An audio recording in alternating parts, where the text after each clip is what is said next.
So hello everyone, আমরা রোজ সকাল 8:30 থেকে একটা অঙ্কের প্র্যাকটিস ক্লাস করছি, যেটা আমাদের West Bengal police, Kolkata police, MTS এবং রেলের এক্সামকে টার্গেট করে চলছে। 100 দিন আমাদের এই সিরিজটা চলতে থাকবে। আজকে আমাদের ডে 64, 64 নম্বর দিনের ক্লাস। তো এর আগে যতগুলো ক্লাস হয়ে গেছে, আগের প্রত্যেকটা ক্লাসের লিঙ্ক তোমরা এই ভিডিও ডেসক্রিপশনে পেয়ে যাবে। আর আজকের ক্লাসের অঙ্কের পিডিএফটা পাবে টেলিগ্রাম চ্যানেল লিঙ্ক ওই ভিডিও ডেসক্রিপশনে দেওয়া আছে। ওকে, তো যারা চ্যানেলে আজকে প্রথমবার এসো তারা অবশ্যই চ্যানেলটা সাবস্ক্রাইব করে নিও। আর তোমাদের একটা লাইকের সাথে আমরা আমাদের আজকে প্রথম অঙ্কটা শুরু করছি।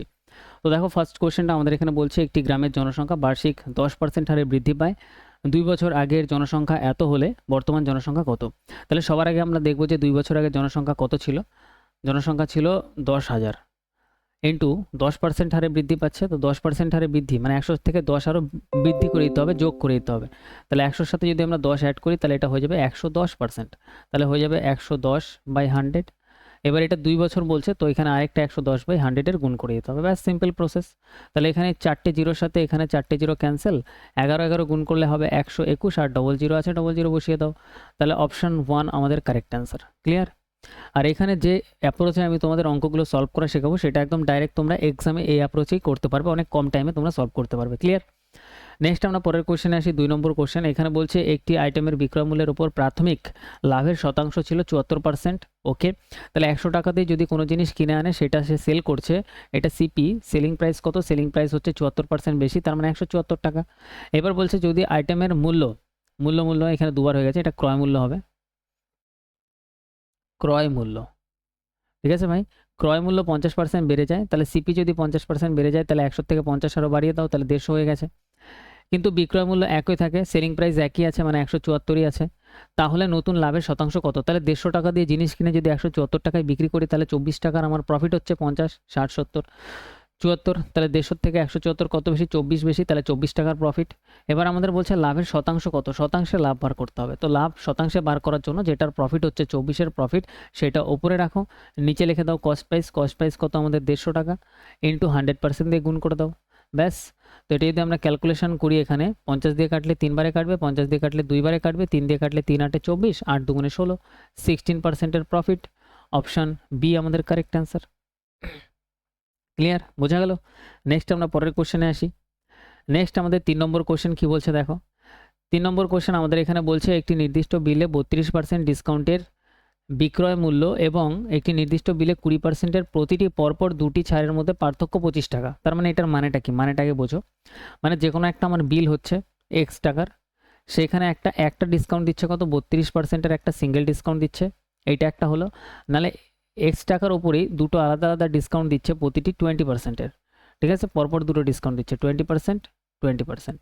তো এইটার একটা সিঙ্গেল ডিসকাউন্ট আমাদের বার করতে হবে। তো এই ডিসকাউন্ট আর এই ডিসকাউন্টের মধ্যে যে পার্থক্য, ডিফারেন্স, সেই ডিফারেন্স টাকায় কত? 25 টাকার ডিফারেন্স, 25 টাকার ডিফারেন্স। ক্লিয়ার?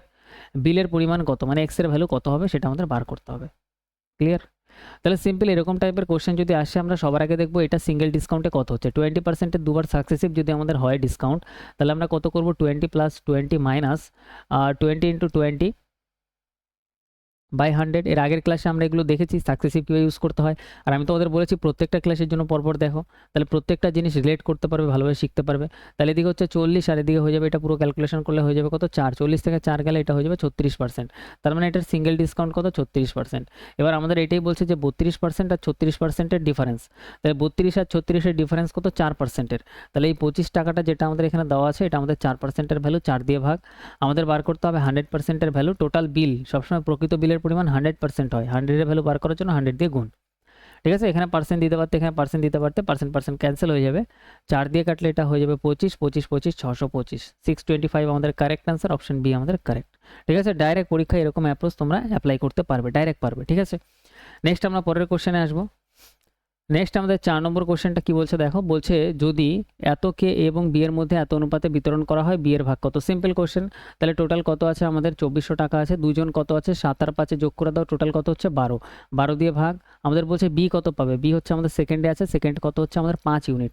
5-এর ভ্যালু বার করার জন্য 5 দিয়ে গুণ, 2 দিয়ে কাটলে এটা হবে 12 দিয়ে কাটলে 12 দুগুণে 24, 2, 5 দুগুণে হবে 10, আর এখানে ডবল জিরো আছে, তো ডবল জিরো বসিয়ে দাও 1000। তাহলে 1000 আমাদের কারেক্ট অ্যান্সার। নেক্সট আমরা পরেরটাই আসি। ক্লিয়ার এত দূর? নেক্সট আমরা পরেরটাতে আসি, আমাদের 5 নম্বর। কোনো টাইম লস হবে না, একদম ডাইরেক্ট কোশ্চেন আসবে, কোশ্চেন সলভ করা স্টার্ট করে দেবো।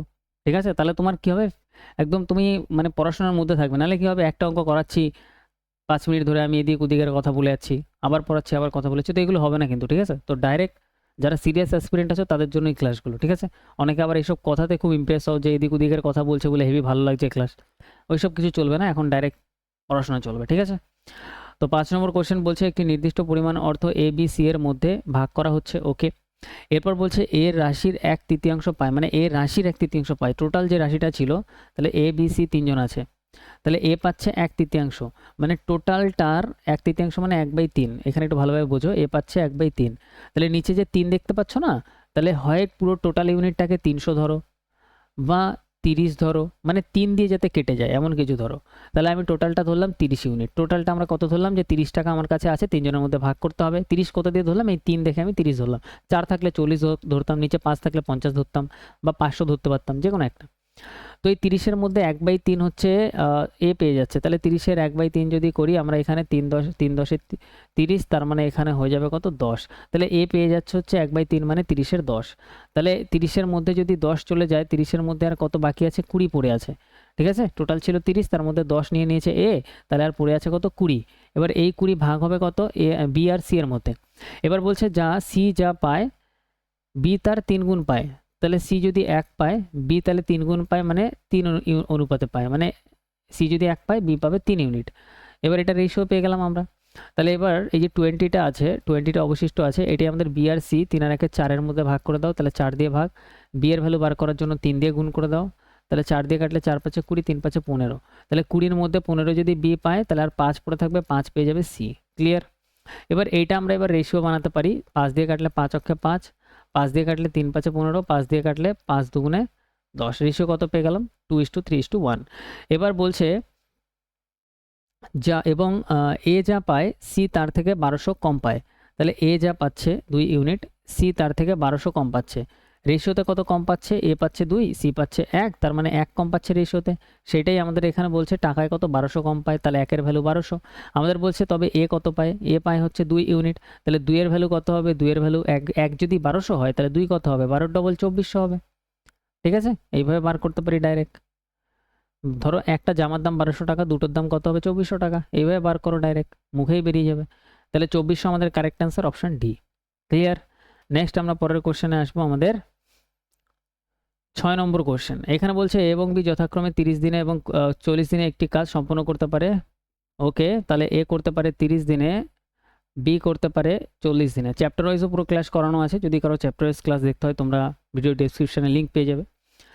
তাহলে দুজন মিলে যদি করে একসাথে তাহলে 120 টোটাল কাজ হয়ে যাবে। এফিসিয়েন্সি যদি বার করি, 3 দিয়ে কাটলে 3 4 12, 4 দিয়ে কাটলে 3 চলে আসবে।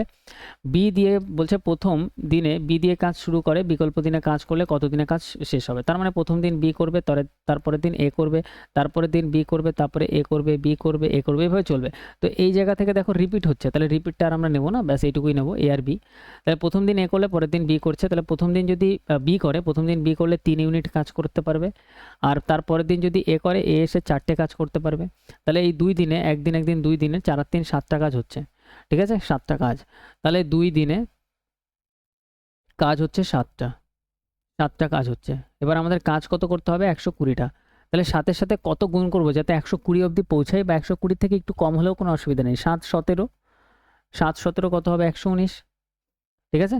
7 × 17 করে দাও, কত হচ্ছে 119, তাহলে 120-এর একদম কাছাকাছি আসছে। তাহলে 7-এর সাথে 17 গুণ করো, এই পাশে 17 গুণ মানে এই পাশেও 17 গুণ, তাহলে এটা হয়ে যাবে 7 17 119টা কাজ কমপ্লিট, কত 17 দুগুণে 34 দিনে কমপ্লিট। এবার নেক্সট দিন কে কাজ করতে আসবে, মাথায় রাখবে যে কাজ স্টার্ট করেছিল নেক্সট দিন তারই কাজ করার সময় আসবে। তাহলে নেক্সট দিন কাজ করতে আসবে হচ্ছে বি। বি এসে বলবে আমি একদিনে 3টে কাজ করতে পারি, কিন্তু কাজ কি 3টে বাকি আছে, নেই। 120টার মধ্যে 119টা হয়ে গেলে আর একটা কাজই বাকি আছে। তাহলে এই যে 34 দিন বেরিয়েছে সেটা এখানে আগে লেখো। এবার একটা কাজই যেহেতু বাকি আছে তাহলে 1 ওপরে লেখো, আর বি এসে একদিনে 3টে কাজ করে দেবে, তাহলে 3 নিচে লিখে দাও, ব্যাস এইটাই অ্যান্সার হয়ে যাবে। 34 1/3 কোথায় আছে, অপশান সিতে আছে, অপশান সি আমাদের কারেক্ট অ্যান্সার। ক্লিয়ার? নো দিক্কত। নেক্সট আমরা পরেরটাতে আসি, বোঝা গেল? তাহলে 120-এর মধ্যে 119টা হয়ে গেলে একটা কাজ বাকি ছিল, একটা আমরা উপরে লিখলাম, আর টার্ম আসবে কার, বি এর করার টার্ম আসবে, তো বি এর ভ্যালু 3 নিচে বসে যাবে। 7 নম্বর কোশ্চেনে আমাদের এখানে বলছে দেখো 80 লিটার মিশ্রণে দুধের সাথে পানির অনুপাত এত, 3:1, তাহলে মিল্ক আর ওয়াটার কত 3:1, ওকে। এবার আমাদের বলছে এই অনুপাতে যদি এই অনুপাতটি 2:3 হতে হয়, তাহলে পানির পরিমাণ আরও কত যোগ করতে হবে, আমাদের আরও কত যোগ করতে হবে যদি আমাদের এটা 2:3 বানাতে হয়। এবার দেখো মিল্ক তো আমরা মিলাচ্ছি না, দুধ, তাহলে দুধ আগে যা ছিল 3, পরেও সেম থাকার কথা, কিন্তু দুধ তো সেম নেই, তাহলে সেম কীভাবে করবো, ইকুয়াল করার জন্য উপরে 2 এর গুণ, আর এই 3 দেখতে পাচ্ছ 3 নিচে গুণ, তাহলে এটা যদি আমরা গুণ করি 3 দুগুণে এটা হয়ে যাবে 6, 2 অক্ষে এটা হয়ে যাবে কত 2, 3 দুগুণে এটা হয়ে যাবে 6, 3 3-এ এটা হয়ে যাবে কত 9, রেশিওতে মানে দুটোর সাথেই গুণ হয়ে যাবে। তাহলে দেখো মিল্ক এখানে সেম হয়ে গেল, প্রথমেও 6 পরেও 6। তাহলে এবার আমাদের এখানে টোটালে আমাদের কত ছিল, 80 লিটার টোটালে ছিল প্রথমে, তাহলে টোটালে ছিল কত 80 লিটার। আর আমরা যদি টোটাল দেখি মিল্ক আর মানে ওয়াটার মিলে টোটালে 6 আর 2 8 ইউনিট ছিল, তাহলে 8 দিয়ে ভাগ করে দাও। আর আমাদের এখানে বলছে কতটা জল যোগ করতে হবে, দেখো জল 2 থেকে 9 হচ্ছে, তার মানে 7 যোগ করতে হবে, 7 আমরা যোগ করেছি 7 ইউনিট, তাহলে 7 ইউনিটের ভ্যালু বার করার জন্য 7 দিয়ে গুণ। তো 8 8 ক্যান্সেল, 7 ইন্টু এখানে 0 থাকা মানে এখানে 10 আছে, 7 10-এ কত হয়ে যাবে 70, তাহলে 70 লিটার জল যোগ করতে হবে, অপশান সি আমাদের কারেক্ট অ্যান্সার। বোঝা গেল? তো এটা আমি ডিটেলসে বলে দিলাম, বাট এটা একদম ইজি মেথড, এই মেথডে করবে পরীক্ষায় অনেক টাইম সেভ হবে, ঠিক আছে, অনেক ফাস্ট করতে পারবে। নেক্সট আমরা পরেরটাতে আসি, 8 নম্বর কোশ্চেন।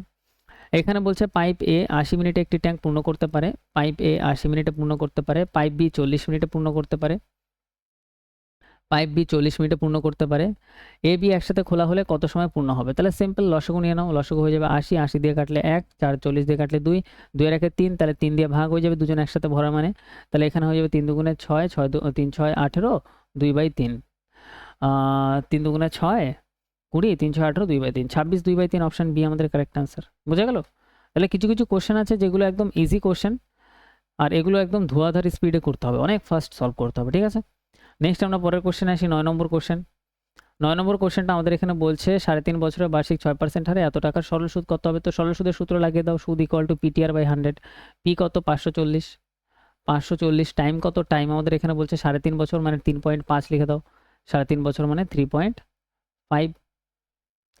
রেট কত 6, পার্সেন্টের জন্য নিচে 100, দশমিক উঠিয়ে দিলে নিচে আরেকটা 10 চলে আসবে, এই জিরোর সাথে এই জিরো ক্যান্সেল করে দাও, 5 দিয়ে যদি আমরা কাটি 5 সাথে 35, 5 দিয়ে কাটলে 5 20 100, 2 দিয়ে কাটলে এটা হয়ে যাবে 10, 2 দিয়ে কাটলে এটা হয়ে যাবে 3, তাহলে সুদ ইকুয়াল টু আমাদের এখানে কত আসছে 54 ইন্টু 3 সাথে 21 করে দাও, ঠিক আছে, বাই কত 10, তাহলে 54, আর এদিকে হয়ে যাবে 108, তার মানে 4 8 আর 5 এদিকে হয়ে যাবে হচ্ছে 13 3 100, তাহলে সুদ আমাদের এখানে কত দাঁড়াচ্ছে 113.4, 113.4 কোথায় আছে, অপশান এ তে আছে, অপশান এ আমাদের কারেক্ট অ্যান্সার। ক্লিয়ার? নেক্সট আমরা পরেরটাতে আসি, নেক্সট ওকে, এটা ভালো কোশ্চেন, ঠিক আছে, আজকের অন্যতম সেরা কোশ্চেন এটা বলতে পারো, ভিভিআই, এটা অনেকের প্রবলেম হবে, করে দেখো কোশ্চেনটা এখানে, ভিডিওটা পজ করে। তো কোশ্চেনটা আমাদের এখানে বলছে তিমির মোনালির মধ্যে এত টাকা এমন ভাগে ভাগ করা হয়েছিল। আচ্ছা, তাহলে দুজন ব্যক্তি আছে, একজন হচ্ছে তিমির আর একজন হচ্ছে মোনালি, কত টাকা ভাগ করা হচ্ছে 22100, ঠান্ডা লেগে গেছে ভাই, ফ্যান চলছে এত, ওকে, তো কত টাকা ভাগ করা হচ্ছে 22100, এত টাকা ভাগ করতে হবে দুজনের মধ্যে। এবার বলছে উভয় তাদের শেয়ারের প্রতি শেয়ার প্রতি বার্ষিক মানে প্রতি বার্ষিক 10% চক্রবৃদ্ধি সুদে বিনিয়োগ করে, রেট অফ ইন্টারেস্ট কত 10%, এত হারে এরা বিনিয়োগ করছে। ওকে, তাহলে 18 বছর পর মোনালির জন্য 18 বছর টাইম আছে, 18 বছর পর মোনালিকে মেয়াদ পূর্তিতে প্রদেয় অর্থের 20 বছর পর তিমিরের অর্থের পরিমাণ সমান হবে। আচ্ছা, আর তিমিরের জন্য টাইম হচ্ছে 20 ইয়ার্স। যদি কেউ বাংলাতে বুঝতে অসুবিধা হয়, কারণ ট্রান্সলেট করা তো ইংলিশটা তোমরা দেখতে পারো। তো এখানে বলছে সমান হবে, তার মানে এটা 20 বছর টাইম লাগবে, এর 18 বছর টাইম লাগবে। ওকে, প্রাথমিক অঙ্কে মোনালির ভাগ কত ছিল, তাহলে মোনালির প্রথমে কত টাকা এখানে ইনভেস্ট করা ছিল, টাকাটা মোনালির বার করতে হবে। তো এখানে একটা জিনিস তোমাদের মাথায় রাখতে হবে, যার টাইমটা একটু বেশি তার টাকার পরিমাণটা কম আসবে, যার টাইমটা এখানে 18 বছর কম 20 বছরের থেকে, তো এর টাকার পরিমাণটা একটু বেশি রাখতে হবে, এটাই হচ্ছে এটা নিয়ম ডাইরেক্ট। এবার আমরা এখানে সবার আগে ফোকাস করব রেট অফ ইন্টারেস্ট কত 10%, 10%-এর ফ্র্যাকশন ভ্যালু কত আসবে 1/10, ঠিক আছে, তাহলে একজন পাবে হচ্ছে 10 ইউনিট নিচেরটা, আর একজন পাবে 10 আর 1-এ 11 ইউনিট, তাহলে একজন পাবে 10 ইউনিট, একজন পাবে 11 ইউনিট। এবার কে 10 কে 11 পাবে, বেশি কে পাবে, যার কম টাইম, তাহলে 11 পাবে মোনালি, ঠিক আছে, আর কম পাবে হচ্ছে তিমির 10 ইউনিট পাবে, ঠিক আছে? তাহলে এইভাবে যাবে 10:11। এবার টাইম, ওপরে আমাদের টাইমটা লিখতে হবে। টাইম দেখো 20 আর 18-র মধ্যে গ্যাপ কত, 2 বছরের, তাহলে টাইম আমাদের এই দুইটা এখানে চলে আসবে ওপরে। ব্যাস, অঙ্ক এবার খতম। 10-এর স্কোয়ার করলে 100, 11-এর স্কোয়ার করলে 121, ঠিক আছে? রেশিওতে পেয়ে গেলাম। টোটাল টাকা কত ছিল, এটা ছিল টোটাল টাকা 22100। এটাকে এই দুটো টোটাল দিয়ে ভাগ করো 221। আর আমাদের এখানে মোনালিরটা বার করতে বলেছিল, তো মোনালি আমাদের এইটা 121, তাহলে 121 দিয়ে গুণ, এটার সাথে এটা পুরো ক্যান্সেল হয়ে যাবে, তাহলে 12100 আমাদের কারেক্ট অ্যান্সার, বি আমাদের কারেক্ট অ্যান্সার, ঠিক আছে? এটা ভিভিআই দিয়ে নাও, one of the best question এটা বলতে পারো।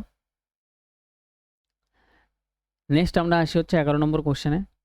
11 নম্বর কোশ্চেন আমাদের এখানে বলছে কোহলি রোহিতের থেকে 3 বছরের ছোট, তাহলে কোহলি রোহিতের থেকে ছোট, তাহলে রোহিত বড়, কোহলি ছোট, কত বছরের, এদের মাঝখানে গ্যাপ 3 বছরের। কোহলি এবং রোহিতের বয়স যদি 7:8 হয়, তাহলে কোহলি আমাদের এখানে বলছে কোহলি যদি 7 হয়, মানে 7x ধরে নাও, আর বা 7ই ধরে নাও, কোনো অসুবিধা নেই। আর রোহিত আমাদের এখানে কত, রোহিত হচ্ছে আমাদের এখানে 8, যেহেতু রোহিত বড়। কোহলির বয়স কত, এবার এই দুজনের মধ্যে গ্যাপ কত, গ্যাপ হচ্ছে 1 ইউনিটের, কিন্তু আমরা এখানে গ্যাপ দেখতে পাচ্ছি 3 বছরের, তাহলে 1-এর ভ্যালু যদি 3 হয়, কোহলির বয়স 7-এর ভ্যালু কত হবে, তাহলে 7-এর ভ্যালু কত হবে, তাহলে সিম্পল 3 ইউনিট যদি 1-এর ভ্যালু হয়, তাহলে 1 দিয়ে ভাগ, আমাদের বার করতে হবে 7-এর ভ্যালু, 7 দিয়ে গুণ, 3 7 21 বছর। ব্যাস, কোহলির বয়স কত, 21 বছর, অপশন ডি আমাদের কারেক্ট। নেক্সট আমরা পরের কোশ্চেনে আসি, তাহলে 12 নম্বর কোশ্চেনে আসো। 12 নম্বর কোশ্চেন বলছে 7 সংখ্যার গড় হচ্ছে 53। ওকে, 7টা সংখ্যা আছে যার গড় আমাদের এখানে বলছে কত, 53। এবার বলছে পরে দেখা গেল যে একটি সংখ্যা 58 পরিবর্তে 16 ভুলে পড়া হয়েছে, তাহলে 58 লেখার কথা ছিল, আমি লিখে দিয়েছি কত, 16, কম লিখেছি। কত কম লিখেছি দেখি, 58-এর বদলে 16 যদি আমি লিখি, তাহলে কত ডিফারেন্সটা কত আসছে দেখি, তাহলে এদিকে আসবে 2, এদিকে আসবে 4, 42 আমি কম লিখেছি, তাহলে 42 আমার এখনও আরও অ্যাড করতে হবে, ঠিক আছে? 42 আমার এখনও অ্যাড করতে হবে। প্রদত্ত 7টি সংখ্যার গড় কত হবে, তাহলে 42 যদি অ্যাড করি, এই 42 7টা সংখ্যার মধ্যে সমান ভাগে চলে যাবে, তাহলে 7 দিয়ে ভাগ করো, তাহলে 6 7 42, 6 হচ্ছে, তার মানে প্রত্যেক ভাগে 6 6 করে যাবে, তাহলে আগে যা গড় ছিল 53, তার সাথে আরও 6 অ্যাড হয়ে যাবে, এই 6টা, তাহলে এটা হয়ে যাবে 59, তাহলে নতুন অ্যাভারেজ কত হয়ে যাবে, 59, অপশন সি আমাদের কারেক্ট অ্যান্সার। নেক্সট আমরা পরের কোশ্চেনে আসি, 13 নম্বর। এখানে বলছে একজন মানুষ 75 কিলোমিটার প্রতি ঘন্টা বেগে একটি নির্দিষ্ট দূরত্ব 8 ঘন্টায় অতিক্রম করে, তাহলে টাইম প্রথমে লাগছে কত, টাইম লাগছে 8 ঘন্টা। এবার বলছে একই দূরত্ব 6 ঘন্টায় অতিক্রম করতে তার গতি কত হতে হবে, তাহলে পরের টাইমটা বলছে 6 ঘন্টায় যেতে হবে, 6 ঘন্টায় সেই দূরত্বটা যেতে হবে, তাহলে আগে 8 ঘন্টায় যেতাম, এখন 6 ঘন্টায় যেতে হবে। তো টাইমের রেশিও আমরা যদি এখানে দেখি, তাহলে কত পাচ্ছি, 4, 2 দিয়ে কাটলে 4, 2 দিয়ে কাটলে 3, 4:3 পাচ্ছি। এবার আমরা জানি টাইমের সাথে স্পিডের একটা উল্টো রিলেশন আছে, কারণ স্পিড বাড়লে টাইম কম লাগে, তাহলে একটার সাথে একটা উল্টো রিলেশন, তাহলে উল্টো করে দাও, 3 আগে নিয়ে আসো, 4 পরে নিয়ে যাও, এটা হচ্ছে আমাদের স্পিড বেরিয়ে গেল। এবার প্রথমে স্পিডটা কত ছিল, 75 কিলোমিটার, তাহলে এই 3-এর ভ্যালু হচ্ছে 75 দেওয়াই ছিল প্রথমটার স্পিড, তাহলে 3-এর ভ্যালু 75 দেওয়া ছিল, তাহলে 3 দিয়ে ভাগ করো, আমাদের বার করতে হবে পরের স্পিড কত, পরে 4-এর ভ্যালু বার করার জন্য 4 দিয়ে গুণ, 3 দিয়ে কাটলে 3 25, 75 25, 4 25 আমাদের এখানে আসবে 100 কিলোমিটার পার আওয়ার, তাহলে তার পরে স্পিড কত হতে হবে, 100 kilometre per hour, 100 kilometre per hour, option B আমাদের কারেক্ট। নেক্সট আমরা পরের কোশ্চেনে আসি, 14 নম্বর কোশ্চেনটা কি বলছে দেখো। 14 নম্বর কোশ্চেনটা এখানে বলছে একটি ট্রেন 45 কিলোমিটার প্রতি ঘন্টা বেগে চলছে, 64 সেকেন্ডে ট্রেন দ্বারা কভার করার দূরত্ব গণনা করো, তাহলে ডিস্টেন্স বার করতে হবে, distance equal to speed into time, তাহলে এখানে সিম্পল স্পিড কত, 45 kilometre per hour, 45 kilometre per hour. এবার এখানে দেখো টাইম কত সেকেন্ডে দেওয়া আছে, তো এটাকে আমাদের আগে মিটার পার সেকেন্ডে নিতে হবে কিলোমিটার থেকে, তো মিটার পার সেকেন্ডে নেওয়ার জন্য 5/18 দিয়ে গুণ, আর আমাদের এটা স্পিড চলে আসলো এত মিটার পার সেকেন্ড, তার সাথে টাইমটা গুণ করে দেবো 64, ব্যাস অ্যান্সার বেরিয়ে যাবে।